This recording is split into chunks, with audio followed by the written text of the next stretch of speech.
세상의 모든 지식 언더스탠딩.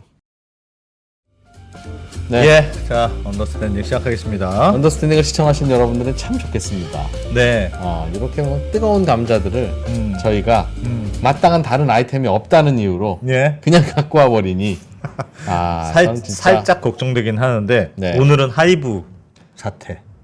근데 네. 하이브와 미니진님과 관련해서 그러니까 근데 사실은 다들 민희진 대표가 잘못했네, 뭐 방식 그 의장이 잘못했네, 뭐 하고 있습니다만 네. 우리는 또 그렇게 하자는 건 오늘 아니고. 그 얘기하는 거 아니에요? 그 얘기 아니고. 주제가 이거길래 불안해. 그 얘기 아니고. 네. 그 둘 간의 한 명은 노예 계약이라고 하고 물론 진실 공방은 있습니다만 그 주주 간 계약이라는 게 이루어졌잖아요. 그것 네. 때문에 서로 입장이 다른데 예. 요 사례를 한번 가지고 주주 간 계약이라는 게 주로 어떻게 이루어지고 기업들이 기업들이 사이에서 쟁점은 네. 뭐고 예. 살짝 약간 우리가 그러면 어떻게 봐야 될 건가? 하이브 사태를 이해하기 위한 네.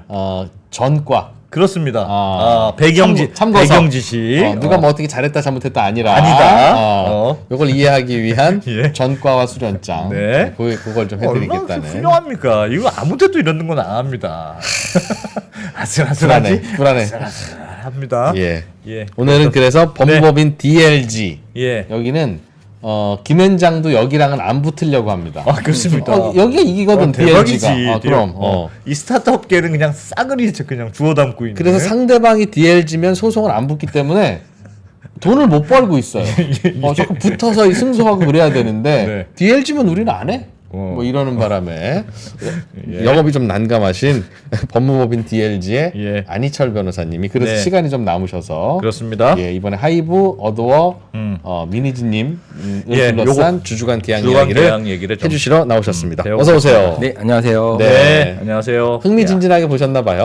재밌죠. 네. 예. 원래 스타트업 그런 그 컨설팅 많이 해주시잖아요. 법무 예. 자문 많이 예, 해주시잖아요. 맞습니다. 예. 이런 거 많이 합니까? 그런 주주간 계약? 주주간 계약은 뭐 한 달에 뭐 10개 이상 제가 자문을 하고 있고 그다음에 예. 이런 엔터사도 저희 DLG가 하이브 자문은 안 하지만 딱 알고 계신 그 외에 큰 거 있잖아요. YG 뭐 YG, 등등등. SM. 저희가 다 하고 있습니다. JYP. 자문을 다 하면서 이 정말요? 엔터 업계의 어떤 계약서나 아니면 여러 가지 법률적 자문을 다 제공해 드리고 있습니다. 아하. 그래요. 이야. 그래서 우리는 딱 보면 안다. 이번에 무슨 일이 벌어졌는지 어. 유추와 추정이 너무 가능하다. 알겠습니다. 뭘 좀 배워야 됩니까? 이게 얼핏 뉴스로만 보기에는 한쪽에서는 나 노예 계약이야. 나 이제 떠날 수가 없게 돼 있어. 이거 억울하다. 그게 이제 민희진 대표의 입장이고 하이브 쪽에서는 원래 그런 거야. 뭐 그런 입장인 거고. 아니야 해줄 거 다 해줬는데 왜 해줄 그래. 것도 다 해줬어.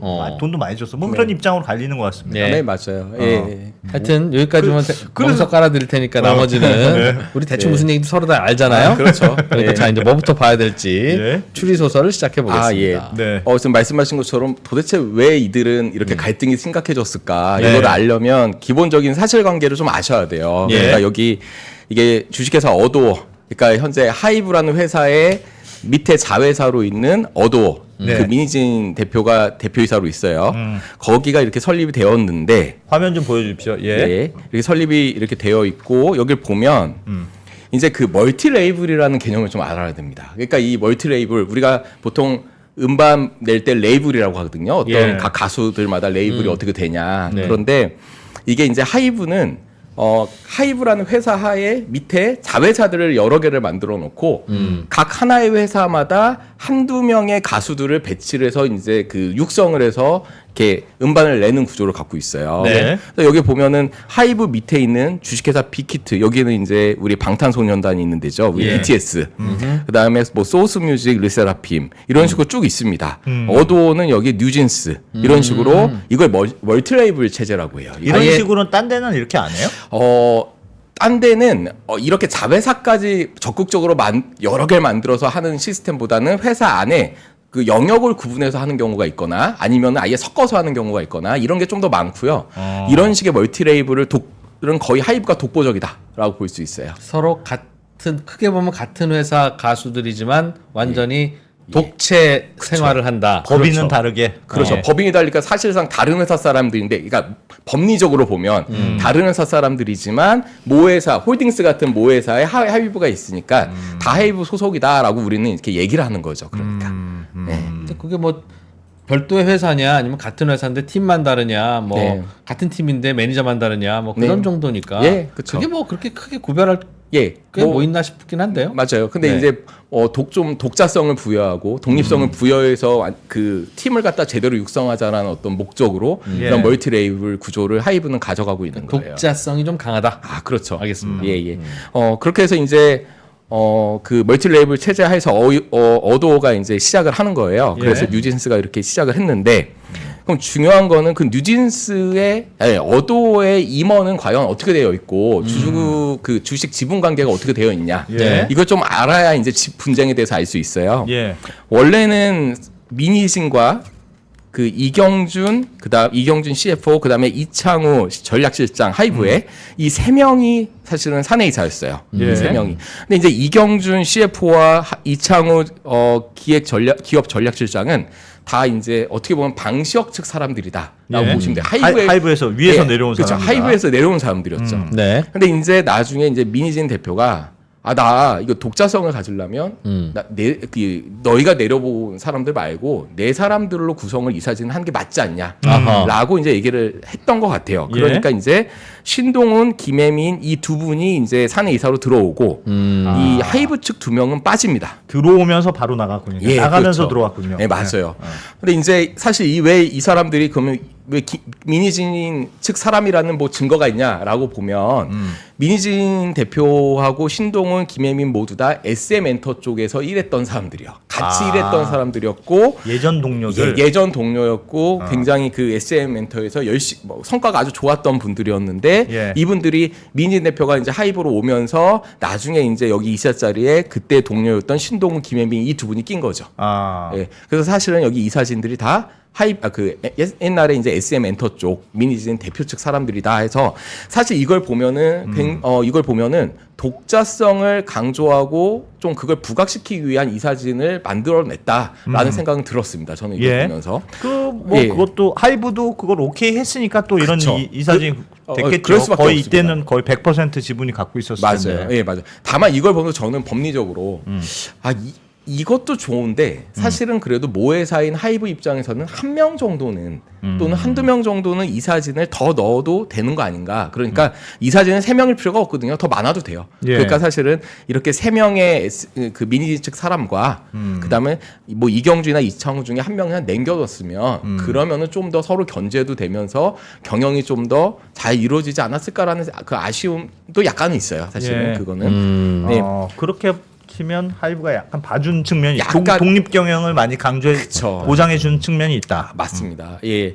그러면서 이제 주식 구조를 보면은 예. 사실 어도어라는 회사는 처음부터 어도어로 설립된 게 아닙니다. 아까 전에 여기 레이블을 보면은 여기 소스뮤직에서 르세라핌이 이렇게 있잖아요.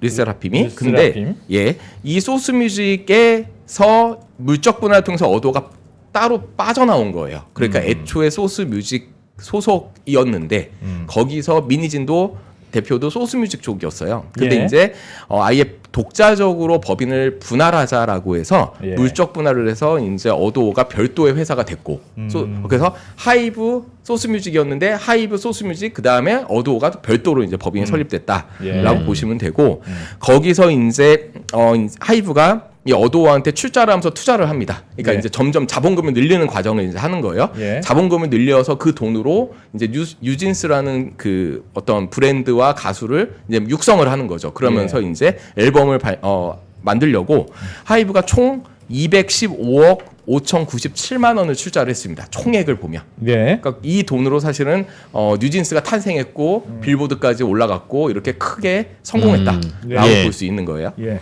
예, 이런 과정에서 이제 그 100%를 갖다 하이브가 갖고 있었어요, 주식을. 원래. 아니, 예. 원래 하이브가 이제 100% 주식을 갖고 있었는데 근데 이제 민진 대표가 애초에는 그 주식이 전혀 없다가 하이브 그 어도에서 100% 주주인 하이브가 민희진 대표한테 그럼 너 스톡 옵션을 좀 줄게라고 합니다. 예. 스톡 옵션이란 거는 일정 기간 후에 스톡 옵션을 행사하면은 전에 미리 약정한 가격으로 주식을 살 수 있는 그렇죠. 그런 게 스톡 옵션이잖아요. 예, 그렇죠. 근데 스톡 옵션의 단점이 뭐냐면 그 스톡 옵션을 받으면은 싼 가격에 비싼 주식을 산단 말이에요. 네. 그러면은 그때 그 주식이 그 소득세로 과세가 돼요. 그러니까 소득세가 소득세가 한 연봉이 많으면 40%에서 45%거든요. 예. 근데 만약에 제가 10억짜리 주식을 얻으면은 그러면 한 4억에서 4억 5천만 원이 세금으로 나가요. 예. 그런 거였는데 예. 근데 이때 당시에 민희진 대표가 스톡 옵션을 받아갖고 행사를 하려고 이렇게 여러 가지 이제 열심히 재직하면서 있었다가 예. 이거 너무 세금이 많지 않냐라고 이제 얘기를 한 것 같아요. 스톡 옵션. 스톡 옵션에 세금이 너무 스톡 많다. 원래는 예를 들면 뭐 10,000원짜리였는데 그 10만 원에 행사할 수 있는 네네. 스톡 옵션을 10,000원에 받았다. 네. 그래서 그 그러면 이제 차액만큼은 차액이 9만 원인데 그게 소득세가 나오는 거예요. 내가 너와 소득을 준 셈으로 생각하고 세금은 내야 예. 돼. 근데 그게 너무 많았던 거예요. 그러니까 이제 민희지 대표가 그러지 말고 그러면 이제부터 조금 어려운데 콜옵션이라는 걸 달라고 합니다. 스톡 옵션 대신에 대신에 스톡옵션 취소해라. 그리고 콜옵션을 줘요라고 얘기를 합니다. 예. 그래서 콜옵션이 뭐냐면 내가 원하는 가격 사전에 정해진 가격에 주식을 강제로 살 수 있는 권리예요. 원하는 시점에. 대주주의 주식을. 예. 네. 그러니까 하이브의 주식 중에서 20%에 대한 콜옵션을 요구합니다. 예. 예. 스톡옵션 없어도 돼. 어차피 주식 받을 거면 정해진 가격으로 내가 주식을 인수할게. 네. 예. 그러면서 요구를 하니까 하이브가 그거를 오케이를 한 것 같아요. 예. 그러면서 콜옵션 계약이 됩니다. 그때 한 주당 가격이 이제 정해졌을 거 아니에요? 예. 인수할 수 있는 가격이. 근데 아까 제가 말씀드렸잖아요. 그 하이브가 이 어도한테 출자한 금액은 215억 정도예요. 그래서 예. 80% 지분을 갖게 된 거죠. 100%를 가졌죠. 100%? 처음에 예, 이걸로 예. 100%를 가졌다가 예. 예. 근데 이때 총 주식수로 나누니까 하이브는 이때 한 주당 6,700원 정도의 주식을 출자를 해서 가졌던 거예요. 100%를. 예. 초기에. 평균. 예. 예. 예. 근데 이때 콜옵션 가격을 보니까 한 주당 1,988원이에요. 민희진 대표의 콜옵션 가격은. 그러니까 하이브가 출자를 해서 이미 얻은 가격이 6,000원인데. 6,700원인데. 네. 근데 그 민희진 대표한테는 너는 내 주식을 20%를 가져갈 권리를 줄 건데 그걸 2,000원에. 아, 싸게 준 거네. 그러니까 3분의 1 정도 싼 거죠. 하이브가 출자한 금액보다 3분의 1 정도 싸게 민희진 대표한테 기회를 준 거예요. 저렇게 하면 세금은 덜 냅니까? 그렇죠. 이때는 돈을 주고 사니까요. 돈을 주고 사면서 낮은 가격이 아니라 이때 당시에 그 상속세 및 증여세법이라는 법이 있는데 예. 비상장 회사의 주식가치 평가하는 방법이 있습니다. 그런 가격으로 평가한 가격으로 하면 이게 한 1,988원 내외일 거예요. 그러니까 그냥 근데 그 가격이 회계 장부상 가격이니까 사실은 되게 낮아요. 일반적으로. 예. 그러니까 그 가격으로 이걸 갖다가 주식을 가격을 책정해서 이걸로 콜옵션을 부여한 겁니다. 그래서 세금은 거의 안 냈을 거다. 세금은 안 내고 예, 자기 예. 돈을 내고 돈을 내가 마련해서 주식을 그냥 사온 거군요. 그쵸. 그게 11억 4천이에요.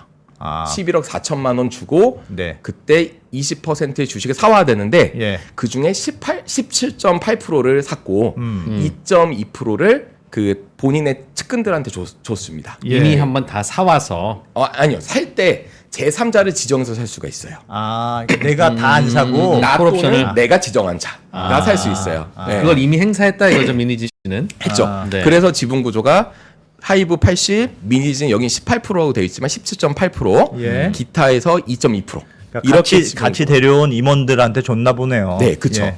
자, 이 상황에서 이제부터가 이런 사실관계에서 이제부터가 이제 분쟁이 그렇게 해서 8대2 지분으로 네. 어도가 설립이 돼서 출범을 했는데 네, 대략. 그쵸. 이때부터 어려워진 것 같아. 자, 이제부터 조금 어려워질 수 있어요. 아, 메시지 이거 예. 예. 이게 요번에 이제 하이브 측에서 공개한 메시지입니다. 네. 여기서 민희진 대표가 이렇게 경영권 탈취를 하려고 해요. 라고 이렇게 언론에다가 공개를 했어요. 이걸 예. 갖다가 공개를 했는데 이게 암호 같아요, 사실. 그러니까 이제 잘 분석하지 않으면 가리기도 했고 민감한 거 이렇게 가렸잖아요. 막 가렸고 네. 했는데 이거를 열심히 해석을 이제 했죠. 예. 하면 이런 겁니다. 이게 이제 민희진 대표 측에서 논의한 건데 근데 이거는 사실은 장난삼아 논의했다고 민희진 대표는 얘기하고 있고 실제로 장난삼을 수도 있고 뭐 아닐 수도 있고 그거는 모르죠. 그 의사는 모르는데 예. 자, 이거 보면 어쨌든 카톡에 나온 걸 정리해 보면 그렇죠. 이걸 정리해 보면 민지 대표가 17.8%, 18%로 할게요. 18% 중에 13%에 대해서는 풋옵션이라는 게 있어요. 13%. 5%에 대해서는 풋옵션이라는 게 전혀 없고 네. 이 5% 지분을 처분하려면 그러면은 하이브의 동의를 받아야 돼요. 그게 무슨 말입니까? 자, 내가 예. 18% 사왔어요. 돈 네, 주고. 샀어요. 네. 샀어. 나 가지고 있고 측근들한테 2% 줬어요. 싸게 샀어. 네. 싸게 샀어요. 그쵸. 그 다음에 그 다음에 이걸 이제 원래는 우리가 주식을 마음대로 처분할 수 있잖아요. 예. 그렇죠. 어. 마음대로 처분할 수 있는데 그 중에 13%는 마음대로 처분할 수 있지만 근데 풋옵션이라는 게 있어서 하이브한테 야 내 주식 사가 예, 비싸게. 정해진 가격에 내 주식 사가 아. 라고 하면 하이브는 네 알겠습니다 하고 사가야 되는 상황이에요. 아, 무조건 사줘야 되는 계약이 네. 돼 있는 거예요. 13%가 아, 그리고 5% 나머지 5%는 그거는 이거는 민희진 대표 당신이 팔려면 그 같은 주주인 하이브 나의 동의를 받아. 내가 동의 안 해주면 넌 못 팔아. 그럼 못 파는 건데 잘 예, 못 파는 그럼 건데. 사실은 하이브가 동의를 해줘야지 파는 거예요. 그렇죠. 네. 예. 예, 이런 상황에서 이 카톡 내용을 보면 13%에 대해서 25년 1월 2일 날 풋옵션을 행사한다 네. 라고 얘기가 되어 있어요.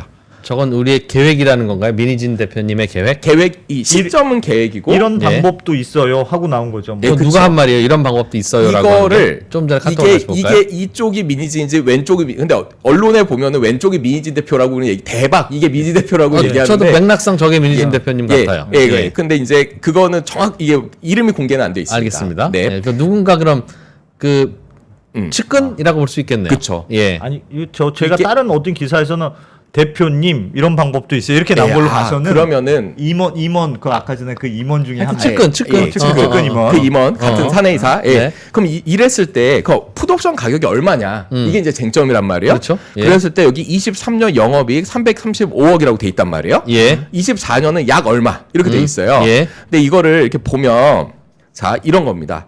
여러 인터뷰나 기사나 이런 자료에 따르면은 민희 대표의 풋옵션 가격은 풋옵션 행사 시점의 연도와 네. 그 전년도의 평균 영업이익의 13배예요. 예. 그게 회사 가치라는 거예요. 예. 그러면은 23년의 영업이익이 335억이 아까 그 카톡의 335억이 예. 제가 이 감사 보고서를 보니까 똑같이 나와 있어요. 예, 예. 335억.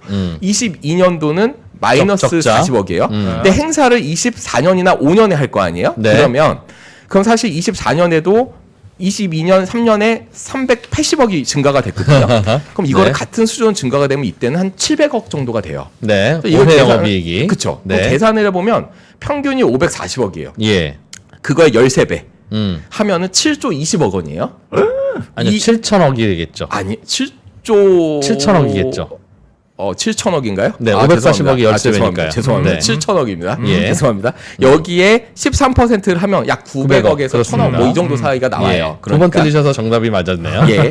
그게 풀이는 틀렸지만 네. 정답은 네. 정확히 네. 이제 900원 내외예요. 예. 자, 이러니까 아까 전에 이제 언론이나 이런 데서 1000억이다. 아, 1000억이다. 라고 대략. 얘기하는 게 이 계산 방법에 의한 오케이. 거예요. 그러니까 예. 13배로 그러니까 회사 가치를 평가해야 되는데 네.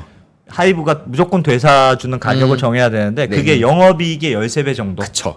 이 13배를 보통 그러니까 저 전문 용어 멀티플이라고 하거든요. 멀티플 네. 매매할 거야. 멀티플을 13배로 원래 네. 그렇게 많이 줍니까? 근데 사실 이것 때문에 저도 회계사분들하고 변호사분들 M&A 전문 변호사하고 좀 논의를 했어요. 그러니까 10배 정도 보통 하나? 근데 10배 정도. 저건 멀티플이 많은 멀티플은 아니에요. 그게 이제 그, 저도 이게 13이 과연 많을까 적을까 했는데 네. 지금 하이브가 저거보다 네. 더 받고 있을걸요? 그렇겠지. 엔터 쪽이 좀 높아요. 네. 멀티플이 당연히 높고 그러니까. 네. 거기에 또 하이브란 가치를 생각하면 13배가 너무 높은 건 아니다. 그러니까 그래도 막 이상한 막 그런 거는 네. 아니다라는 생각이 들어요. PR 컨셉이네요. 네, PR 맞- 13배. 맞습니다. 뭐 그런- 그러면 뭐 예, 어마어마한 그런 예. 건 아니네. 예, 네. 이런 상황에서 이제 이 계산이 됐던 거죠. 예. 그러니까 민희 대표는 사실은 이 시기가 되면은 이걸 풋옵션 행사에서 25년 1월 2일 이후에 그러니까 이때 이걸 받을 수 있었던 거예요. 예. 그리고 나서 그 카톡 내용을 보면은 얻어오는 빈 껍데기가 됨 무슨 권리침해 소송 뭐 이런 식으로 나와요. 이게 이걸 해석하면 어도어와 뉴진스 간의 전속 계약을 해지하자. 라고 해석이 됩니다. 뉴진스로 하여금 뉴진스로 하여금 해지할 수 있으니까. 사실 그 민희 대표가 뉴진스의 엄마라고 불리거든요. 그럴 수 있으니까. 예, 그래서 예. 같이 해지를 하거나 예. 또는 아까 전에 권리 침해 소송을 한다라고 하는 건 뭐냐면 예. 그 민희 대표가 이제 인터뷰를 할 때 계속 뉴진스의 컨셉이나 이런 거 브랜드를 다 따라했다. 그 하이브의 다른 레이블이 다 모방했다. 그래서 내가 너무 가슴이 아프다. 어떻게 이럴 수가 있고 왜 뉴진스를 키워주지 않고 방해를 하냐. 예. 라는 식의 얘기를 좀 했어요. 그러니까 이제 그런 침해 소송을 하겠다는 걸로, 그러니까 할 수 있다라는 걸로 이제 예상이 돼요. 그러니까 이게 너무 축약이 돼 있어서 사실. 근데 어쨌든 여기 보면 추측하기에는 추측하기에 무슨 권리 침해 소송 진행. 그러니까 일단은 어도는 껍데기가 풋옵션 행사에서 캐시는 마련하고 네. 그 이후에 어도와 뉴진스 사이에 분쟁이 맞아요. 나타나게 되면 회사 가치가 떨어질 테니 그쵸. 그때 다시 캐시아웃한 그 돈으로 사자. 너무 정확합니다. 그러면 네, 맞아요. 지금은 지분이 20%밖에 없는 소수 지분이지만 회사 가치가 떨어지고 나는 캐시는 이미 뺐으니 이 캐시로 사면 네, 네. 살 수 있지 않겠냐. 아, 맞아요. 그런 전략. 근데 그걸 갖다가 민희 대표가 바로 사면 이상할 수 있어서 예. 민희 대표 여기 보면은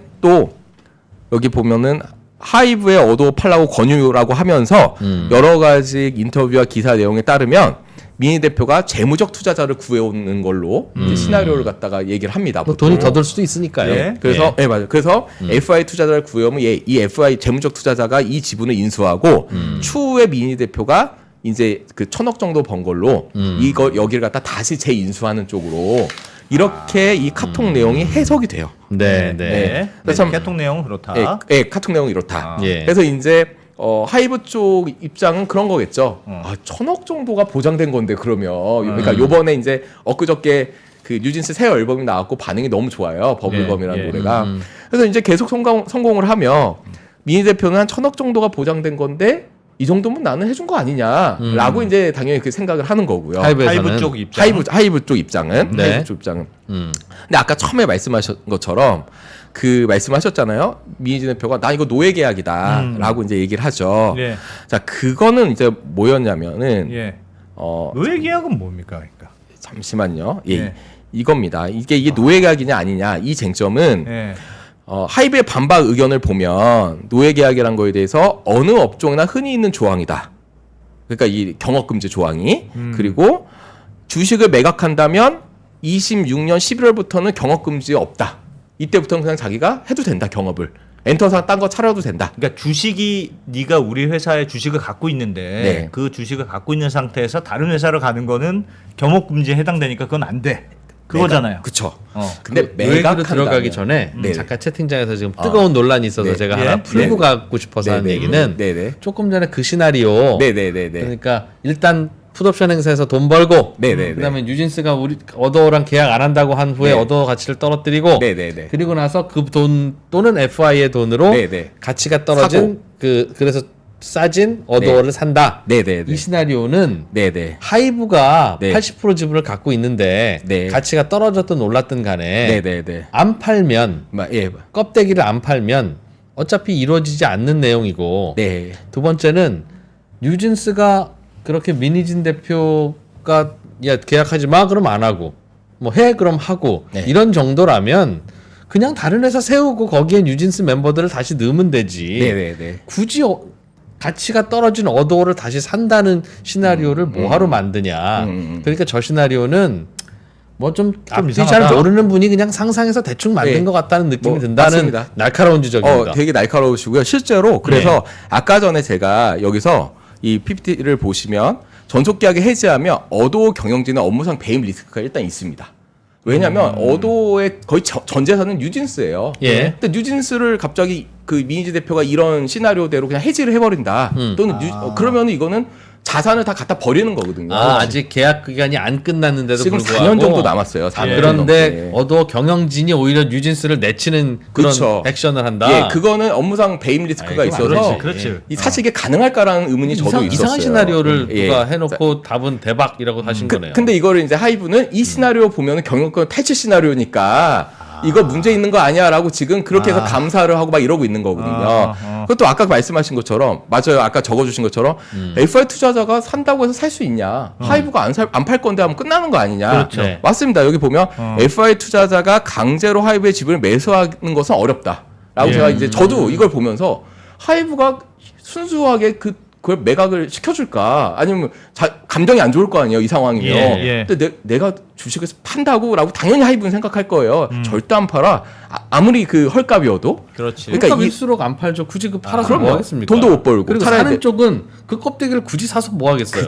그렇죠. 그러니까 그런 부분 때문에 이 시나리오가 제 생각에도 여러 가지 문제는 많은 시나리오고 예. 저보고 이제 이 시나리오 갖고 와서 변호사님 이대로 저 한번 해서 경영권 탈취 좀 할 수 있을까요?라고 하면 하고 같은 소리 좀 그만하세요. 안 될 것 같은데, 그거 안 된다라고 저는 결론을 내릴 거라는 거죠. 그러니까 그래요. 약간 그렇긴 허접한 시나리오인데 예. 그러나 그러니까 허접한 시나리오가 오갔다고 해서 네네. 저거는 경영권 탈취 시도는 아니야라고 또 볼 수도 없잖아요. 그러니까 이제 이걸 갖다가 또 쟁점이 과연 그럼 이 정도까지 얘기했으면 그러면 이게 탈취 시도까지 나아간 거냐? 나아갔다면 이제 배임, 업무상 배임의 문제가 있어요. 예. 회사에 손해를 입히고 뭔가 이제 회사를 배임한 거 아니냐라는 문제가 있는데 많은 의견들은 이거는 시도에 경영권 탈취에 나아간 게 아니라 예비 음모 정도다. 만약에 이걸 맞다고 해도 이거 이 사람들이 정말 장난으로 얘기할 수 있잖아요. 소설 쓰듯이. 예. 그랬을 수도 있고 시리어스일 수도 우리 있고. 사실은 야 쟤 내보내자 크크크 막 윗사람 아랫사람 막 서로 얘기하면서 막 얘기하잖아요. 그건 아닌 것 같아요. 예. 나름 둘은 나름 심각해요 지금.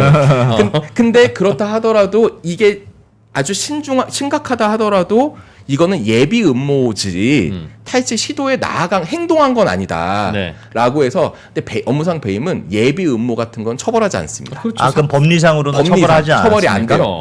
그러니까 지금 생각만 했다 이거죠. 생각만 생각만 하는 게 다 법이면 네. 다양하게 지금 체포됩니다. 안 맞아요. 대표님도. 맞아요. 그래서 저도 그럼 저희 DH에서 어쨌든 네. 그래서 예. 사실 그러다 보니까 이거가 업무상 배임까지 이르기는 어렵다라는 그러네. 이제 근데 하이브는 업무상 배임을 두 가지 문제가 있으니까 생각만 해도 그건 배임도 아니고 네. 실제로 하려고 해도 배임이 되고. 그렇죠. 그런 문제가 실제로 있네. 하려고 여러 가지 시도를 했으면 배임이 예. 될 텐데 예. 성공을 못 했겠죠. 사실. 뭐 그렇죠. 그렇겠네. 어설픈 시나리오. 약간 어설퍼서. 알겠어요. 일단 그런 게 있는데 네, 그건 정리됐어요. 예, 이건 정리가 됐어요. 그러면 이제 경업 금지 이제 민희지 대표가 가장 크게 또 다른 주장하는 이슈인 예, 또 다른 경업 이슈예요. 금지. 이거는. 네네네. 그거 하기 전에 하나만 더 여쭤볼게요. 네네네. 죄송해요. 하이브는 80%나 지분을 갖고 있는 네. 회사고 네. 그래서 민희진님이 어찌 됐건 좀 마음에 안 들고 몸에 거슬리면 그냥 임시주총을 소집해서 네. 쫓아낼 당신 수도 있는데. 대표이사 아웃. 예. 그것도 할 수 있는데 맞습니다. 굳이 감사를 해서 뭐 이유를 찾아내려고 하는 이유는 뭡니까?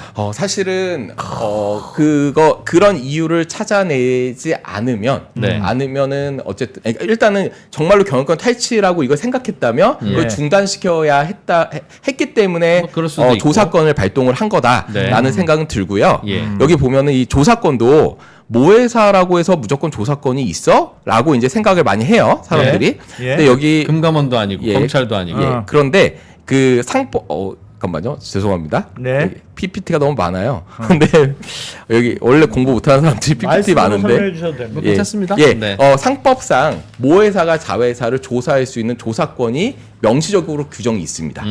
그래서 그래요? 정보를 요구할 수 있고 자회사가 정보를 제대로 안 주면 네. 조사권을 발동해서 질의서도 낼 수 있고 조사를 할 수 있는 권한이 있어요. 여기 있네요. 그건 할 수 있다. 예, 우연히 멈췄는데 그 PPT가 나왔어요. 예. 여기 보면은 모회사의 감사는 자회사가 지체 없이 보고하지 아니한 때 또는 그 보고의 내용을 확인할 필요가 있을 때는 자회사의 업무와 재산 상태를 조사할 수 있다라는 조항이 있습니다. 있겠지. 조사할 수 있군요. 조사할 수 조사할 수 있다. 있어요. 아. 주주로서의 권리니까요. 네. 어. 그래서 이걸 지금 하고 있는데 그게 정말로 경영권 탈취라고 생각해서 그럴 수도 있고요. 예. 아니면은 이제 정말로 이제 업무상 배임 횡령 이런 걸 갖다가 명확히 확보해서 예. 좀 이런 분쟁 속에서 찍소리 못하게 하려고? 패권을 장악하고 찍소리 못하게 하려고? 승기를 잡으려고 하는 것도 있고 여러 가지 목적이 뒤에 있을 가서 수 뒷말 있겠죠. 나오지도 않게 하려고 이해됩니다. 그래서 사실은 말씀하신 것처럼 이거 법원에 청구하면 되는 거 아니야? 신청하면 되는 거 아니야? 라고 했잖아요. 하셨는데 실제로 오늘 저 여기 오면서 택시 타면서 이 PPT 장표를 추가했는데 네. 오늘 4시 45분에 서울 서부지법에서 하이브가 신청했던 임시 주총 소집 허가 신청에 대한 신문기일이 열렸습니다. 예. 한 몇 시간 전이죠. 이거에 대해서 뭐 어떻게 진행됐는지까지 뭐 별 그게 막 쟁점이 공방이 막 크게 오가진 않아요. 이 예. 신문기일에서는.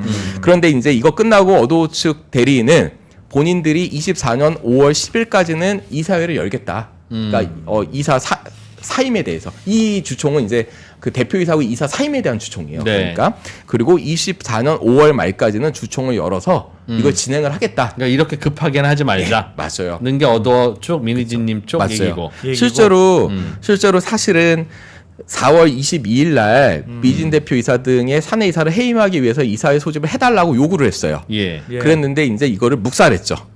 불응을 했어요. 원래 이 소송 임시 주총 소집허가 신청을 하려면 이 불응하는 절차가 사전에 있어야 됩니다.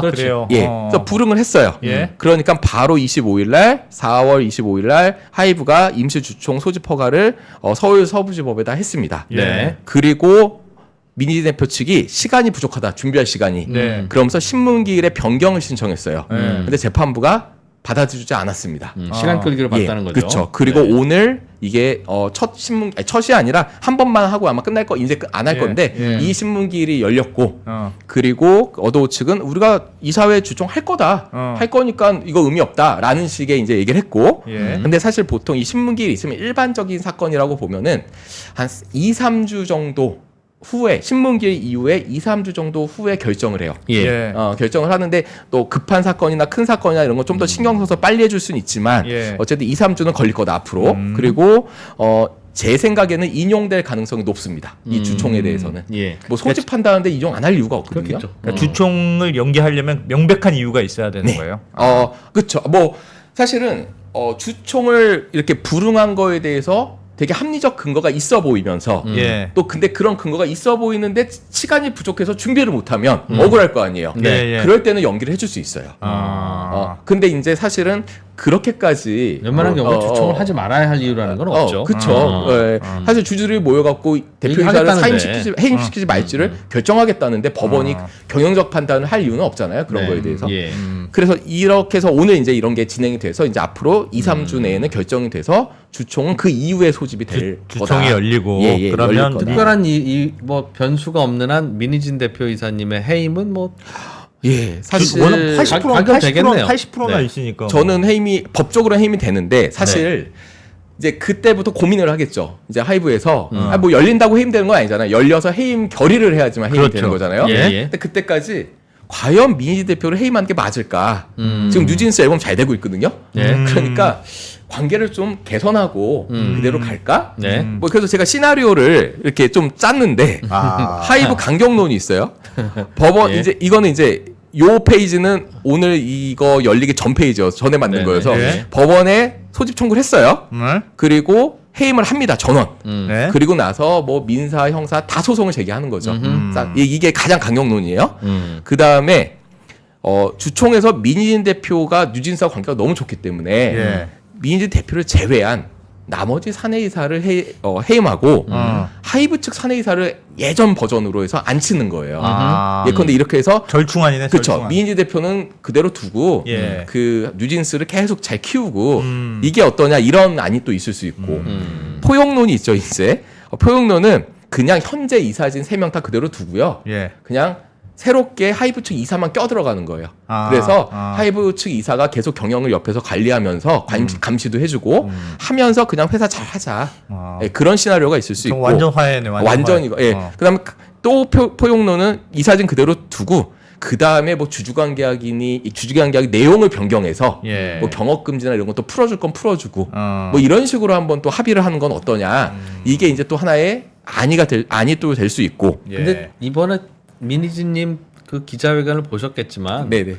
1, 2, 3, 4, 5 시나리오가 다 의미 없는 돌아오기 어려운 강을 건넜다. 같은데요. 네. 그러니까 거의 1번처럼 될 가능성이 크다. 그러니까 대표이사로 형식적으로 남겨놓은들 저기가 이제 하회가 됐구나라고 네. 생각할 리가 있겠습니까? 그렇죠. 네. 거의 뭐 강을 건넜다라고 보면 되고 그 다음에 마지막 시나리오는 이 제가 이제 그 공시 자료를 보니까 예. 하이브가 미니즈 대표 측의 지분 20%에 대해서 예. 콜옵션을 보유하고 있다고 보고가 됐어요. 예. 콜옵션은 하이브가 미니즈 측의 20%를 살 수 있는 권리가 있어요. 네, 네. 다만 특정 조건을 만족해야 된다고 이렇게 적혀 있어요. 언제? 근데 그게 안 나와요. 특정 조건이 있는데 그게 시기가 조건이 될 수도 있고 아마 예. 이번처럼 경영권 탈취를 시도하려고 할 경우 등등이 포함될 수 있겠네요. 그렇죠. 근데 그걸 아무도 모르는 거예요. 아. 그래서 지금 하이브가 콜옵션을 행사 안 하잖아요. 예. 그 얘기는 그리고 그 콜옵션의 가격도 되게 높을 수도 있어요. 낮을 수도 있고 아무도 모르는 거예요. 지금 풋옵션, 즉 미니진 이사 쪽에서 대표이사 쪽에서 팔 수도 원해서 있고. 파는 거든 대략 1,000억 원인데 네네네. 하이브가 미니진 쪽이 잘못했으니까 우리가 그냥 갖고 갈래라고 할 네. 때는 뭐 100억 원에 사갈 수도 예. 있고 근데 그게 500억에 그쵸. 사갈 수도 있고. 근데 만약에 지금 행사할 수 있는데 가격이 1,000억 정도보다 훨씬 낮다. 네. 행사했을 거예요. 가격이 비슷한 가격이거나 높겠죠. 그쵸. 보통 콜옵션은 또 높잖아요. 네. 내가 원해서 다시 사오는 거니까 그쵸. 보통 콜옵션은 조건이 더 높을 겁니다. 근데 그쵸. 그럴 수 있죠. 어. 그런데 아직 근데 낮은 경우도 아예 없진 않아요. 보통 높은데 예. 낮은 경우도 낮은 경우도 예를 들어서 민희진 대표의 귀책 사유로 회사에 뭐 손해가 그런 경우. 발생한 경우나 이럴 때는 야 내가 너한테 주식 준 거는 이런 의미가 아니었어라고 하면서 다시 뺏어올 수도 있거든요. 약간 징벌적으로. 그렇죠. 그럴 땐 낮은 가격도 가능해요. 동일하게만 했다면 지금 뺏는 게 좋겠네요. 왜냐하면 최근 2개년간의 평균 영업이익이 있을 텐데 네. 뉴진스가 영업이익을 많이 난 건 작년 한 해니까 네네. 그 전에까지 합쳐서 그렇지. 2024년도 영업이익이 확정되기 전에 그렇죠. 점점 올라가면 콜옵션을 행사하는 게 맞습니다. 맞겠죠. 예, 점점 영업이 이제 올라갈 가능성이 있잖아요. 예. 그러니까 사실 만약에 또 콜옵션 가격도 그런 식이라면 예. 빨리 콜옵션 하는 게 맞는데 예. 근데 이거에 대한 조건은 아무도 모르기 때문에 아. 그래서 왜 행사 안 하고 그렇게 되면 있는지. 100억 남짓밖에 안 되겠네요. 얼추 예. 계산해 보면. 그래서 사실 아무도 모르는 거예요. 그러니까 네, 이걸 그건 모른다. 그래서 아무도 모른다. 근데 가격이 낮으면 가격이 낮고 지금 행사할 수 있는 조건이 됐다면 예. 했을 건데 안 했다라는 거죠. 안 하고 네, 있는 거죠. 네. 그러니까 그럴 예. 리가 없다는 거죠. 그런 조건이 아니라는 거죠. 뭔가 있다라는 거죠. 일단 해임하고 행사하려고 그건 네. 갖고 있었을 수도 있죠. 그렇죠. 맞아요. 예, 그러니까 뭐 여러 가지 네, 시나리오가 그건 있을 언제든지 수 할수 있는 있어요. 거니까. 그래서 여기 보면은 딱 이게 그거예요. 그 여기 공시 자료 하이브의 사업 보고서 공시 자료를 보면은 네. 이게 이렇게 공시가 되어 있습니다. 여기 보면 주주관 약정을 체결하고 있고 일정한 조건을 충족하면 거래 상대방이 보유한 비지배 지분 20% 전부를 매수할 수 있는 콜옵션을 하이브가 갖고 있다. 아. 예, 예. 이 연결회사가 하이브거든요. 하이브는 20%에 대해서 우선 매수 청구권과 공동 매도 청구권을 보유하고 있고 예. 동시에 동방 매각 청구권 이게 풋옵션이 동방 매각 청구권은 드래그 얼롱이라는 건데 이걸 부여하고 있다. 이런 식으로 되어 있어서 어쨌든 이걸 이제 해석을 굳이 하면 이렇게 되는데 이건 좀 어려운 문제고 예. 아주 중요한 쟁점은 아니어서 네.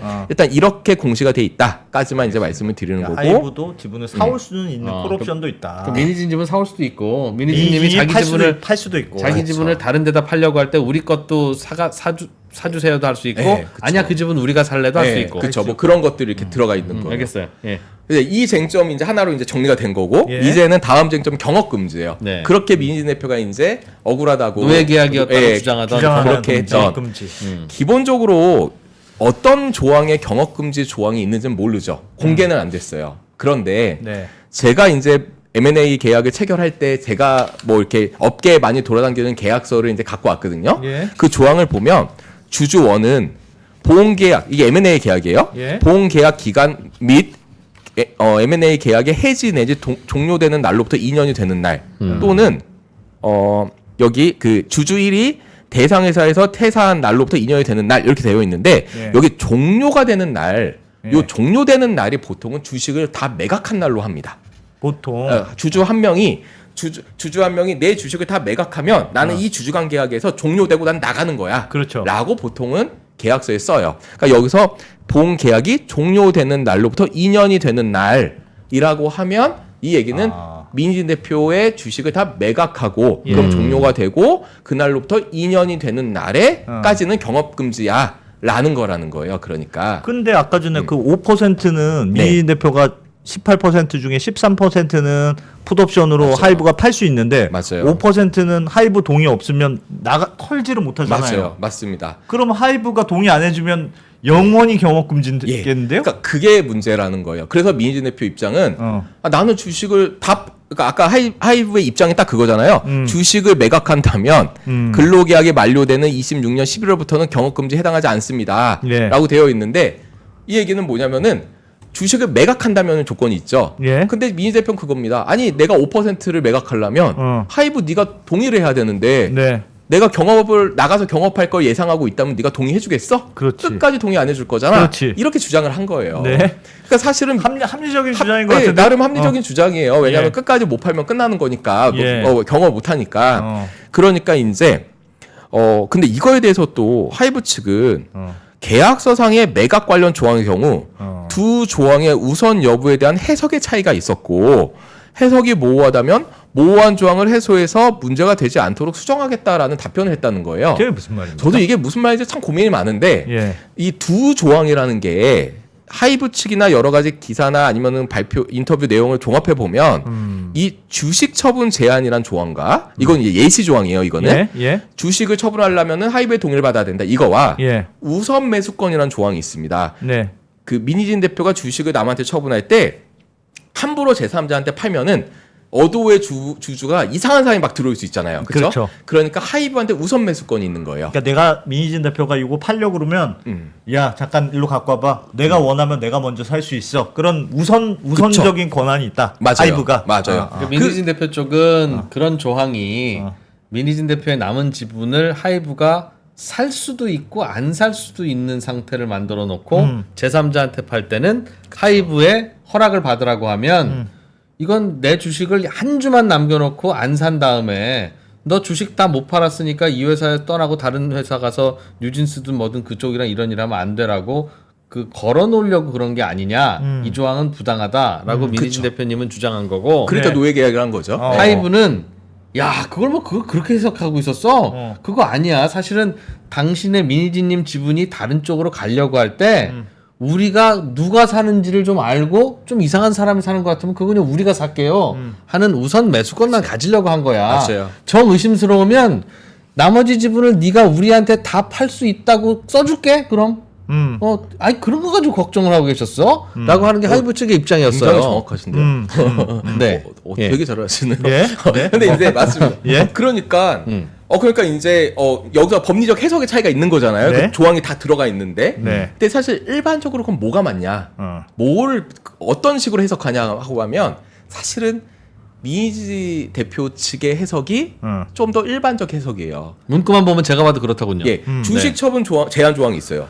그 다음에 우선 매수권 조항이 있어요. 예. 그럼 이렇게 하는 민진 대표가 이제 만약에 주식을 처분하고 싶다. 예. 그럼 가서 물어봐야 돼요. 야 하이브야, 나 주식 누구한테 팔고 싶은데 나 팔아도 돼? 물어봐요. 안 돼. 안 돼. 그럼 끝이에요. 못 받고. 그럼 내 주식은 언제 팔아? 그럼 몰라 네가 알아서 해. 예. 근데 이렇게 나올 수 있는 거지. 팔아. 그럼 나 팔아도 돼? 그럼 팔면 되는데 갑자기 그럼 물어봐야 돼요. 민진 대표가 하이브 네가 먼저 살래?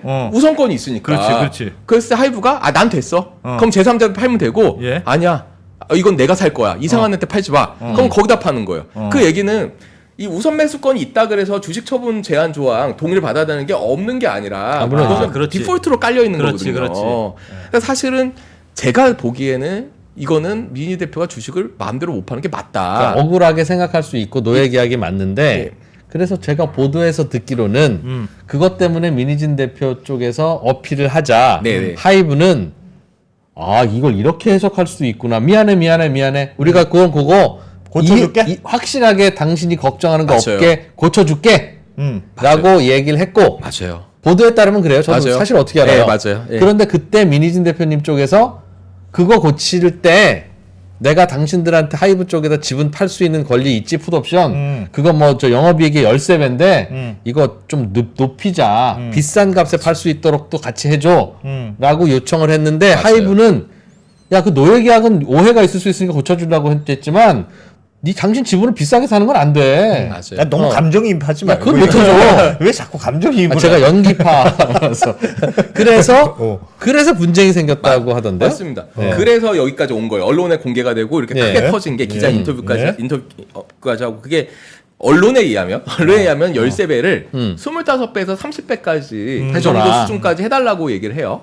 그러면 사실 아까 900, 뭐 1000억 정도였으니까 한 2천억에서 3천억까지 올라가는 거죠, 금액이. 금액이 올라가네. 그러니까 이제 하이브는 그걸 받아주기가 어려웠을 거고, 일단 언론에 의하면 이제 그렇게 되어 있다라고 이제 얘기가 되고, 그래서 갈등이 심화됐다라는 거고, 아까 말씀하신 것처럼 실제로 여기 보면 하이브는 해석이 모호하다면 모호한 조항을 해소하여 문제가 되지 않도록 수정할게 라고 이렇게 아예 이렇게 반박 의견을 냈습니다. 그러니까 이렇게 만약에 이 입장이 사실 확정된 건 아니니까 지금까지도 하이브가 이 입장을 유지하고 있는지는 모르겠지만 아닐 가능성이 있죠. 근데 이제 과거에 이런 입장이 맞았다면 그건 계약서를 명확하게 수정해서 이 주식 처분에 대해서 동의를 안 받아도 되고 다만 그 우선 매수권 정도만 하이브가 가져가는 조항으로 수정이 되지 않았을까? 만약에 이 입장을 그대로 견지를 했다면 그러지 않을까 생각은 들어요. 예. 근데 어쨌든 아직은 고쳐지지는 않은 거고 그러면 민희진 대표는 모든 지분을 팔 수 있는 권한은 어쨌든 하이브한테 있는 거고. 맞아요. 그럼 경업 금지가 풀리지 않는 거는 맞긴 맞네요. 맞다라는 거죠.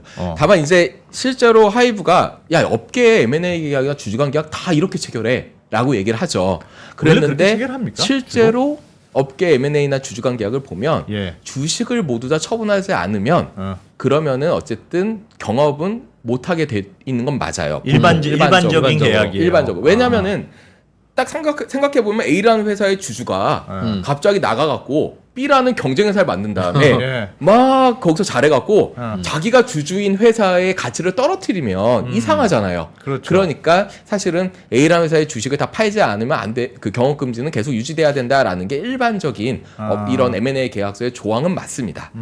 맞는데 이제 이게 주식의 뭐 처분 시에 동의를 얻어야 되고 이거 처분을 못하게 하이브가 과연 할 것인가 이런 게 결부가 되다 보니까 예. 노예 계약으로 해석될 여지가 있다. 이렇게 논리가 되는 거죠. 그러니까 예. 만약에 사실 하이브가 주식 팔아라고 하면 노예 계약은 아닐 거 아니에요, 사실은. 예, 그래서 그런 부분에서 이견이 분명히 있다라는 거예요. 야. 그럼 만약에 아주 나쁜 시나리오 가정에서 하이브가 아주 악의적으로 네네. 나오기로 했어요. 뭐 괘씸해. 네. 그래서 지분은 못 팔게 하고 네.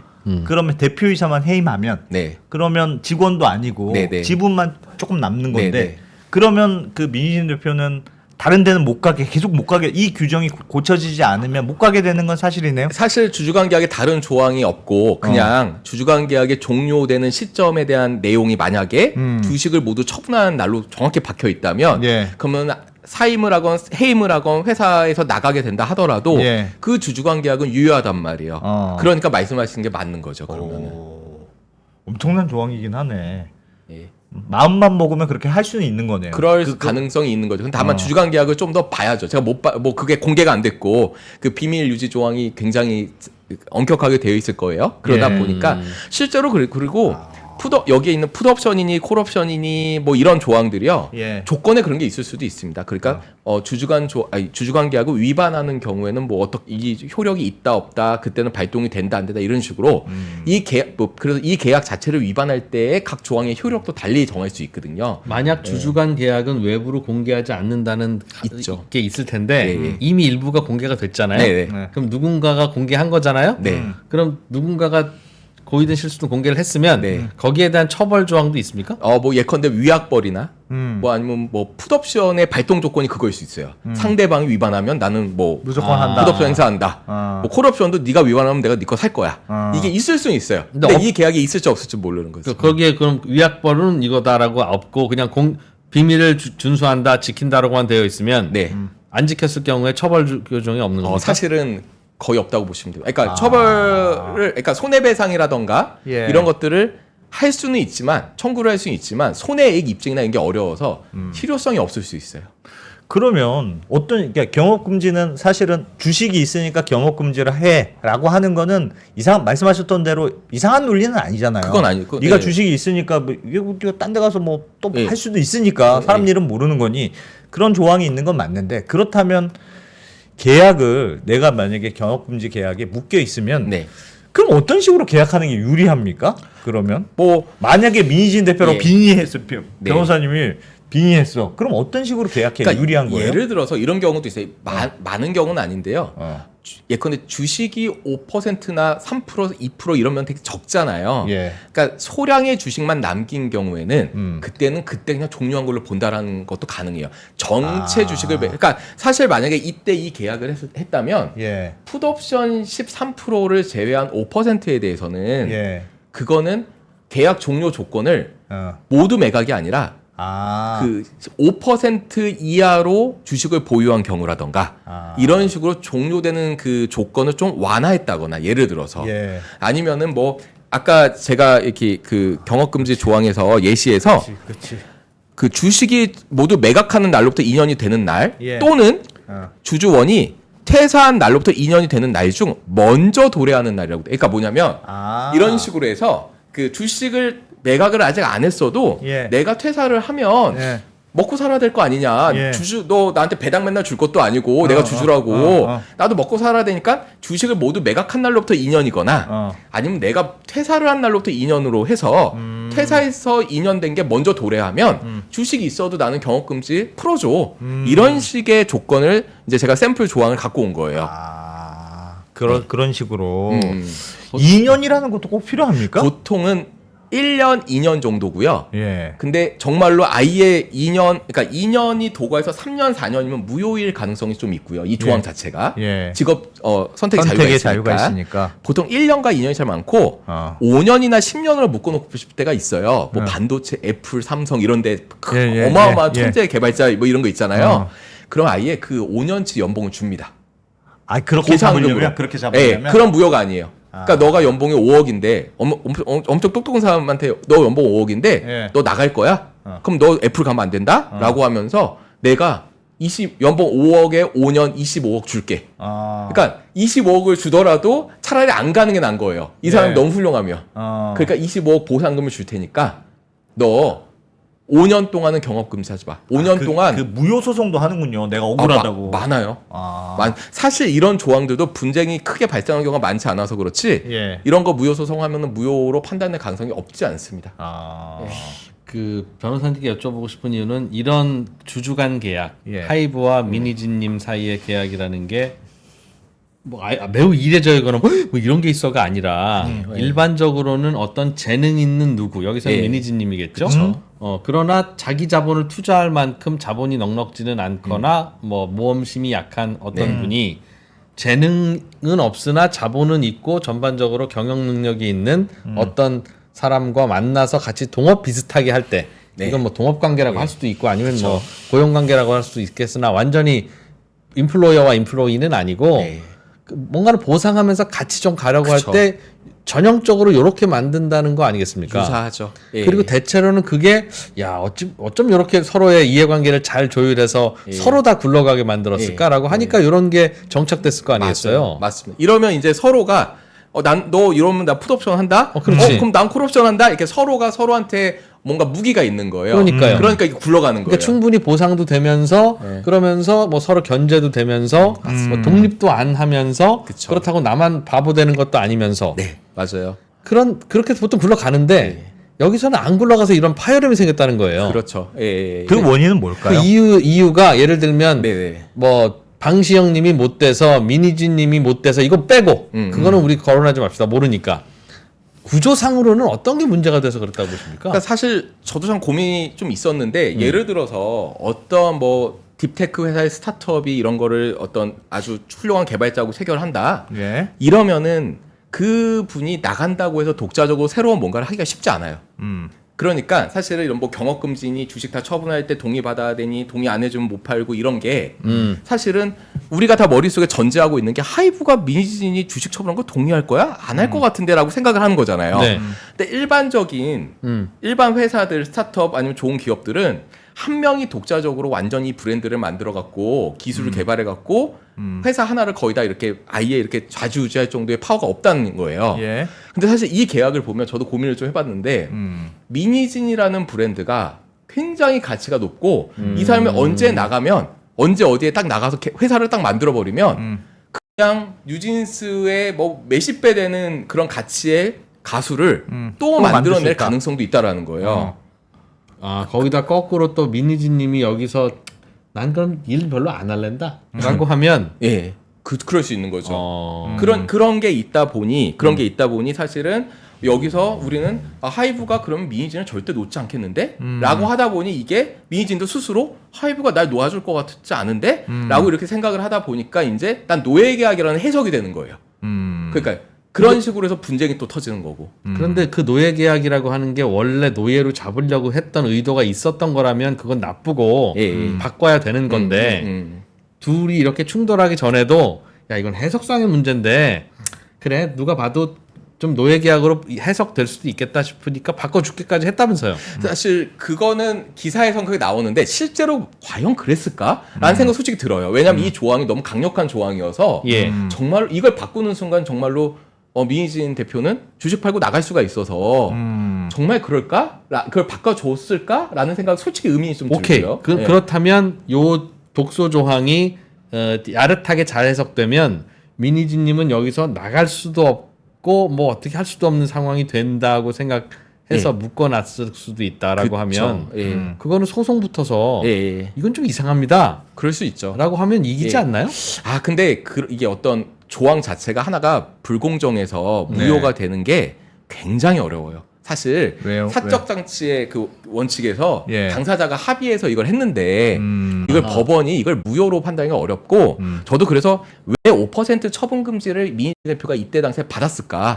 왜 오케이 하고 이거 계약을 체결했을까에 예. 대해서 저도 고민을 좀 하다가 이게 좀만 더 잘 되면 상장이 가능하거든요. 예. 어도어가. 예. 상장이 되면은 사실은 주식을 마음대로 그때는 아마 주식 처분 제한 조항이 적용이 안 되도록 적혀 있을 가능성이 있어요. 대표님 그게 상장이라는 게요. 그게 되게 물론 어렵습니다. 네. 죄송합니다. 네, 네. 여기서 제가 상장 얘기해서 상장에 죄송한데요. 대해서는 제가 조금 네. 좀 경험해봐서 아는데 죄송합니다. 네. 그렇게 맘대로 되는 거 아니고요. 네. 네. 그래서 어쨌든 그런 생각은 했을 거라는 거. 예? 그 하이브가 민희진과 논의라는 과정에서 유진스가 정말 잘 되면 이거 상장되고 네. 상장되면 뒤 5%는 마음껏 팔면 된다. 그러니까 사실 이 조항이 그렇게 어려운 나쁜 조항이 아니다라고. 왜 상장되면 그거는- 하이브의 허락을 안 받아도 돼요? 근데 그 조항은 사실 주주관계약도 찾아봐야 되는데 보통은 예. 이 주식 처분 제한 조항이나 주주관계약의 효력이 보통은 상장까지예요. 상장이 되면 네. 이 효력이 종료한다거나 이런 조항이 있는 경우가 많거든요. 아. 그래서 상장되면 사실 아. 주식 마음대로 파는 거 아니에요. 사실 예. 추적도 안 되고. 그렇지, 그러니까 그렇지. 추적이 되는데 이제 그냥 내가 시장에서 파는 거죠. 팔면 되니까 계약서 체결 안 해도. 그러니까 사실 보통 그런 조항을 넣어요. 아. 근데 저는 그래서 이 5%에 대해서 민희진 대표도 그렇게 생각했을 가능성이 있고 상장되면 나 그냥 팔면 돼. 하이브도 그걸 또 얘기하지 않았을까라는 추측은 있는데 예. 사실 아무도 그건 모르니까 그건 모르니까. 여긴 딱 추측입니다. 이거는. 네. 네. 상장하구나 팔아라. 그 전에는 나가지 말고. 네. 그렇겠네요. 그렇겠네요. 그럴 수가 있다라는 거예요. 그러나 그거를 이제 민희진님 쪽에서는 서로 그러니까 고쳐달라고 욕을 했고 네. 언론 보도가 맞다면 뭐 뒤늦게 뜨끔했든 뭐 당황했든 혹은 뭐 그럴 의도가 처음부터 없었기 때문이든 고쳐주겠다고 했는데 네. 다만 민희진님이 갖고 있는 그 20% 지분을 하이브한테 넘길 때 팔 때 네. 영업이익이 13배는 안 돼라고 중간에 바꿔달라고 한 거고 그쵸, 맞습니다. 그거는 안 들어주겠다고 했다. 그 제가 월급쟁이 대표 입장에서 생각해 보면 내가 이 얘기 안 하려고 했는데요. 지금 3프로 TV하고 언더스탠딩의 관계가 정확히 하이브와 어도어의 관계랑 정확히 일치합니다. 여기는 안 대표가 민희진님하고 네. 똑같은 상황이고요. 그렇게 생각해 보면 그러니까 예를 들면 이 경업 금지 조항이라는 게 예를 들면 내가 대항할 수 있는 수단이 너무 없어 보여요. 네. 제가 이게 만약 이게 민희진님을 빙의해서 설명해 보자면 80%의 지분을 갖고 있는 하이브가 모든 의사결정 할 수 있게 돼 있습니다. 네, 맞아요. 대표이사도 쫓아낼 수도 있고 대항할 수 있는 방법이 없어요. 지분이 상대가 안 되잖아요. 그럼에도 불구하고 5%를 쥐고 있고 너는 나가지도 못해. 이거를 결정할 수 있는 권한이 있다는 건 맞아. 과도한 것 같은. 사실 지분 죄송합니다. 또 약간 지분이 예. 3분의 1 미만이시죠. 예. 지분 3분의 1의 의미가 되게 중요하거든요. 예. 그 임원 선임 때는 보통 결인데 주총. 네. 임원 해임 때는 특별 결이어서 예. 66.6. 예, 맞아요. 그러니까 3분의 1 미만이면 사실 3분의 2 이상인 주주가 예. 그냥 해임이 가능합니다. 그러니까요. 그래서 민희 대표가 아무런 사실 대항력이 없다니까. 맞죠. 20% 정도면 그것도 이제 좀 예. 실책이다. 좀 더 34%를 가져갔어야 된다는 생각이 드는 거예요. 사실. 네. 그러나 이제 저는 이제 반대로 하이브 쪽 아니겠습니까? 3프로 TV 쪽이니까 그쪽 입장에서 바라보는 언더스탠딩을 보면 예. 언더스탠딩의 지배 지분을 저희가 3프로 TV가 갖고 있죠. 네. 하이브가 민희진님 회사 어도어의 지배 지분을 갖고 있죠. 그러나 예를 들면 오늘은 하이브 편을 좀 드는 방송을 해보세요.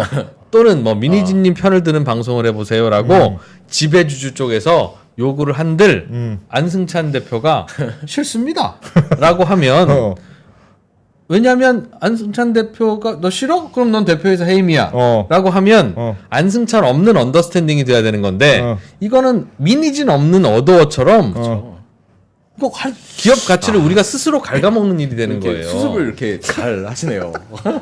그래서 이런 방진을 해 방진을. 야, 진짜 그건 아니다 진짜. 그래서 이게 지분율이 낮고 높고를 떠나서 예. 이게 본인이 알아서 다 하는 크리에이터를 네. 지분으로 지배한다는 건 되게 어렵고 불가능한 일이다. 맞습니다. 예. 그냥 잘 되고 잘 돼서 다 같이 잘 되는 것만 유일하게 솔루션이지. 네. 뭐 하나 문제가 되면 그거는 지분을 100% 갖고 있어도 의미가 없다. 맞습니다. 언제든 안승찬님이 난 언더스탠딩 안 하고 그럼 나 또 언더스탠딩 2를 만들겠습니다. 하면서 뭐 예를 들면 김상훈 기자, 장순원 기자부터 시작해서 여기 나오는 안희철 변호사님 다 아니 안 대표님 보고 나온 거잖아요. 저는 그냥 괜히 꺼다란 머리자리에 앉아 있는 거고. 그러니 나가서 차릴 수 있어요. 그러니까 네. 그런 대항력이 있다. 충분히 대항력이 있습니다. 그러니까 그런 대항력이 있어야 말이 되는데 민희진 대표는 그런 대항력이 없잖아 지금. 경업금지 조항에 걸려 있잖아요. 그거 콜옵션도 있지만 언론 보도에 따르면 지금 프로옵션 경험이 없죠. 그건 없으시죠. 저는 없긴 없습니다. 빨리 없기도 풋옵션도 없으니까. 풋옵션도 없고 경업금지도 없고. 그렇죠. 맞아요. 민희진 대표가 그 조항이 계속 걸릴 겁니다. 그러니까 그거랑 맞바꿨을까? 예를 들면 내가 막대한 그건 평가는 모르겠습니다만 어쨌든 내가 풋옵션 네, 할 수 네. 있는 돈을 받고 그쵸. 대신에 나는 경업을 네. 그걸 맞바꿨을까요? 모르겠습니다. 그러니까 예를 들면 경업 금지를 안 해놓으면 네. 언더스탠딩이 별도로 이제 상장했다고 쳐요. 네. 매우 어려운 일이지만 상장을 하고 나더라도 예. 삼프로TV 입장에서는 이 상장에 대한 수익을 안 대표가 가져가는 건 오케이 축하해. 그러나 나가서 차리지는 말았으면 좋겠어. 영원히 영원히 예. 그게 이해관계가 그렇죠. 맞겠죠. 그렇죠. 사실 그렇죠. 나가서 차리자마자 이거는 우리에게 해가 되는 거니까 바로. 그럼요. 예. 그게 또 하이브 측의 입장인 거예요. 그러니까. 예, 맞아요. 그래서 최초의 계약은 민희진님 여기서 한 1,000억 정도 버시고 네. 이번 인생은 그냥 그걸로 그걸로 하시죠. 하시죠. 그런 나는 거 거일 수도 하고. 있었겠다. 예, 그렇죠. 네. 예, 그러니까 예. 근데 그게 부당하냐 아니냐는 이제 사람에 따라 달리 다르니까. 볼수 각자 있겠죠. 해석하는 거죠. 맞아요. 알겠습니다. 네, 그렇죠. 예. 그리고 사실 이 사건에 대해서 서로 이제 고소를 할 수도 있고 막 그럴 텐데 네. 보면은 이제 마지막 이제 이슈인데 네. 과연 양쪽한테 형사적으로 문제가 있을까라는 건데 사실 아까 말씀드린 것처럼 민희진 대표가 업무상 배임이 될 가능성이 높지 않아요. 여기 보면 예, 업무상 생각만으로 뭘 어떻게 하겠어요? 예, 그쵸. 네. 근데 이제 만약에 이제 하이브 측에 뭔가 계약서나 비밀 자료를 빼와서 뭔가를 했다. 만약에 이 과정에서 예. 그럼 이건 영업비밀 침해라던가 이런 것 때문에 부정경쟁방지법 위반 이런 게 돼요. 그러니까 예를 들면 하이브 측에 뭘 빼왔을까요? 뭘 빼왔을까요? 그러니까 뭐 무슨 계약서라던가 모르겠네요. 하여튼 뭐 그냥 추측을 하면은 뭐 그런 얘기가 좀 그러니까 그런 기사가 있거든요. 그런 네. 그럴 수 있다라는 기사가 있어서 만약에 뭐 그런 문건이나 뭔가를 뭐 빼온 게 있다라면 그거는 이제 영업비밀 침해가 돼서 형사처벌이 가능할 수는 있어요. 그런데 사실 그것도 지금 현재로서는 뭐 서로 추측만 할 뿐이지 전혀 뭐 증거도 없고 그리고 또 말씀하신 것처럼 빼오면 뭘 빼왔을까라고 생각이 또 들잖아요. 뭐가 있지 뭐 반도체 네, 회사도 네, 아니고 네. 그래서 사실은 형사적으로 문제되는 게 민희진 대표가 쉽지는 않을 거다라는 생각은 들고 또 그러면은 민희진 대표가 얘기한 야 하이브의 레이블들이 우리 거 다 베꼈어라고 했을 때 뭐 그랬을 때 그게 과연 형사처벌이 되냐 저작권 위반이나 이런 게 되냐 저작권법 침해 그 저작권 침해나 그랬을 때 사실 아이디어 같은 거는 보통은 저작권으로 보호하지 않습니다. 그래서 이제 저작권 침해가 되기가 어렵고요. 그 다음에 성과 도용 행위란 게 있어요. 성과 예. 도용 행위라고 부정 경쟁 방지법에 남의 성과를 함부로 도용하면 이때는 이제 문제가 되는데 이 성과 도용 행위는 사실은 그 법에 형사 처벌이 없어요. 그래갖고 사실 이게 양측 다 사실 지금 으르렁거리고는 있지만 뭔가 형사적으로 뭔가 강하게 밀어서 문제되기가 쉽지 않은 상황은 맞다라는 남은 것은 하이브의 계획대로 네. 어도어의 경영진들을 바꿀 수 있냐? 그쵸. 그거는 할 수 있을 거다. 그쵸. 그냥 대주주가 한다면 하는 거니까. 그쵸. 배임이든 아니든 관계없이. 그쵸. 다만 배임 여부를 확인하려고 했던 건 예. 뒷말을 없애기 위해서인데 예. 전 국민 상대로 기자회견을 하는 바람에 그거는 실패했다. 그렇죠. 네. 근데 이제 새로운 경영진을 안 치면 그 과거의 경영 내용을 다 뒤져보면 사실 뭐 회계나 여러 가지 부분에서 또 예. 문제가 발견될 수는 있잖아요. 배민? 뭐 여러 가지 그쵸. 배민밖에 없다는데. 아 그래요? 그래서 이제 그런 부분 때문에 민희진 대표 입장에서 되게 찝찝하겠죠. 만약에 자기가 물러나고 자기의 모든 걸 다 이제 하이브가 다 보게 되면 예. 찝찝한 건 있겠죠. 근데 당장에 드러난 거는 형사적으로 양측 다 뭐 딱히 강하게 밀어갖고 이렇게 형사적으로 문제 삼기가 쉽지 않고 민사나 뭐 이런 쪽에 지금 계속 으르렁거리고 있는 거다 생각이 들어요. 예. 아 진짜 배민. 궁금한 건 이제 뉴진스 그럼 민 대표 없는 뉴진스가 과연 계속 뉴진스의 가치를 유지할 거냐? 그건 잘 모르겠어요. 그러니까 그거는. 근데 봐요.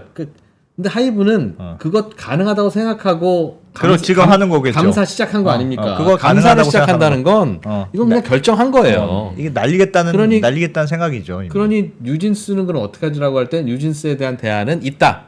그 판단을 하고 감사를 시작한 거니까 네. 뭐 특별한 다른 변수가 없다면 뭐 그냥 이렇게 지나가는 사건이 될 가능성이 있네요. 사실 또 뉴진스 계약이 아직 4년이나 남았기 때문에 예. 어떻게 보면 뭐 꼭 민희진 있어야지 뉴진스 계속 성장시킬 수 있냐 아니다 우리도 할 수 있다 약간 이런 태도도 있는 거 아닌가 생각도 들어요. 아무튼 그때 그 기자회견에 가장 큰 수혜를 받은 분들은 대한축구협회. 맞습니다. 인도네시아한테 졌음에도 불구하고 아무도 비난하지 않는 이런 상황 뉴스에 휩쓸려서 가장 피해자들은 네. 기자들. 왜? 아니 기자회견이라는 게 기자들에게 알려서 기자들이 그걸 국민들에게 알리게 하기 위한 거잖아요. 근데 국민들이 그냥 그 자리에서 그걸 다 봐버렸잖아. 그럼 기자들이 할 일이 뭐가 있습니까? 왜 거기 모여 있었을까요? 그냥 가서 카메라를 댄 거지. 뭐. 카메라. 어떤 기자는 질문하다 혼나고 막 그렇던데. 예. 누가 그러더라고. 옛날에 저희 세대는 나훈아 기자회견 봤어라는 게 그 나이 든 사람들이 얘기했대요. 예. 이제 앞으로는 또 민희진 기자회견 봤어? 이렇게 이제 얘기할 거라고 하더라고요. 그러게요. 이제. 그러게요. 근데 우리는 이제 새롭게 어떤 재능 있는 사람을 이 어떤 회사에 입사하거나 또는 재능 있는 사람을 스카우트할 때는 잘해줄게. 형님만 믿습니다. 이거 가지고는 택도 없고 맞습니다. 홀 옵션, 풋 옵션 뭐 그런 거 다 섞여 있는 네. 주주간 계약. 계약을 해야 된다. 선수들은 다 하는구나. 라는 걸 제가 만천하에 알게 된. 네. 오늘 아주 제가 깊은 레슨을 받았습니다. 네. 알겠습니다. 어떡하나 이제 또 계약 다시 하자고 막 이럴 텐데. 그렇구나. 야, 이런 세계가 있구나. 이게 아마 많이들 모르셨을 거예요. 사실은 굉장히 일부의 주주간 계약이라는 게 굉장히 일부에서 이루어지는 일이잖아요. 맞습니다. 그래서 알겠습니다. 누군가 그 주주간 계약의 내용에 대해서 저희는 오늘 살펴본 거고요. 이게 뭐 하이브의 방시혁이 옳다, 미니지님이 옳다 전혀 저희는 모릅니다. 네, 거기에 대한 가치 판단은 과거에도 안 할 것이고 지금도 하고 있지 않으며 앞으로도 할 이유도 할 필요도 할 의사도 없다. 뭐 그렇게까지 뭐 강조하고 그러십니까? 이거 조국 사태라니까 거의 거의 예, 알겠습니다. 완전히 발로 갈라져서 민희진님을 한번 모시고 싶네. 한번 인터뷰. 그러니까 네 해서 네. 민희진님 한번 저희가 전화나 받으실지. 아니 난 지금 상황에서는 방시혁님을 모시고 싶어. 방시영님도 모시고 심정이 싶네. 어떤지. 그래 억울하십니까? 부터 아니면, 시작해서 뭐 그러네. 미니즘 이야기는 꽤 많이 우리 들었으니까요. 예. 그러나 이게 또 저희가 방시혁님 편이라서는 아닙니다. 그러니까요. 완전 진짜 궁금합니다. 야, 왜냐하면 우리도 지금 주주관 계약이 정확하게 어떤 건지 모르잖아요. 그렇죠. 그러니까 실제로 저희는 그 회사법과 상법의 기준으로 한 예. 그 주식회사의 경영 방식에 대한 존중도 하고 또 아티스트로서의 미니진님의 어떤 재능에 대한 보상이 뚜렷하게 있어야 함을 모두 인정하고 거기에 대한 경의를 표하는 바입니다. 야 힘들어, 진짜 힘들어. 이 아이템 누가 하자고 그랬어 와. 이거. 야, 근데 이 프로가 웬만하면 그냥 웬만한 주제는 그냥 다 갖다 지르는 스타일이거든요. 예, 아, 이 주제는 안 돼. 진짜 안 돼, 안 돼. 간당간당하다 정말 저희는 간당간당해. 절대 중립입니다. 예, 자, 법무법인 DLG의 안희철 변호사님. 잘 안희철 들었습니다. 변호사님도 중립이시죠? 아 그럼요. 당연히 저 그럼요, 완전 그럼요. 중립입니다. 네, 우리 고맙습니다. 변호사님은 나한테 의뢰하는 사람 우리 편. 예, 고맙습니다. 그래도 중립이에요. 네, 감사합니다. 감사합니다. 네. 네.